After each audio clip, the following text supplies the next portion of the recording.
కాకినాడ ద్వారకానగర్లో వేంచేసిన శ్రీ కనక మహాలక్ష్మి అమ్మవారి ఆలయంలో మార్గశిర మాసోత్సవాలు ఘనంగా నిర్వహిస్తున్నారు. ఉత్సవాల్లో భాగంగా రెండవ గురువారం ఆలయంలో తెల్లవారుజాము నుండి శ్రీ కనక మహాలక్ష్మి అమ్మవారికి పంచామృత అభిషేకాలు, విశేష పూజలు ఆలయ అర్చకులు కొండవీటి బ్రహ్మయ్య శాస్త్రి శాస్త్రోక్తంగా జరిపించారు. పెద్ద సంఖ్యలో భక్తులు, మహిళలు తరలివచ్చి అమ్మవారికి వారి స్వహస్తాలతో క్షీరాభిషేకాలు, ప్రత్యేక పూజలు చేశారు. అదేవిధంగా మహిళలచే సామూహిక కుంకుమార్చన పూజలు ఆలయ అర్చకులు శాస్త్రోక్తంగా జరిపించారు. ఆలయం వద్ద అమ్మవారి చీరలు వేలం కార్యక్రమం ఎగ్జిక్యూటివ్ ఆఫీసర్ పల్లాల కృష్ణారెడ్డి దగ్గరుండి జరిపించారు.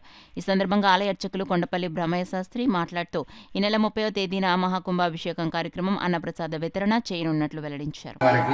అత్యంత ప్రీతికరమైనటువంటి గురువారం అమ్మవారికి పూజ జరిపించడం చాలా ప్రీతికరమైనటువంటి రోజు కావున భక్తులు ఈ పూజా కార్యక్రమంలో పాల్గొని అమ్మవారిని దర్శించి అమ్మవారి తీర్థప్రసాదములు సేకరించి ధరించవలసిందిగా కోరుచున్నాము. ఇక 2 గురువారం మాత్రమే ఉన్నవి. దివి 30/12/2024 సోమవారం శ్రీ కనకమహాలక్ష్మి వారికి మహాకుంభాభిషేకం జరుగును.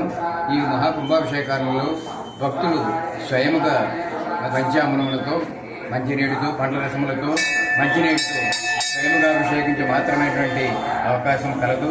కావున భక్తులందరూ ఈ మహత్తరమైనటువంటి అవకాశమును సద్వినియోగపరుచుకుని శ్రీ కనకమహాలక్ష్మి వారి ఈ మార్గశిర మాస కార్యక్రమంలో పాల్గొని ధరించవలసిందిగా కోరుచున్నాము. కార్యనిర్వహణ అధికారం మరియు ఆలయ భక్త బృందం.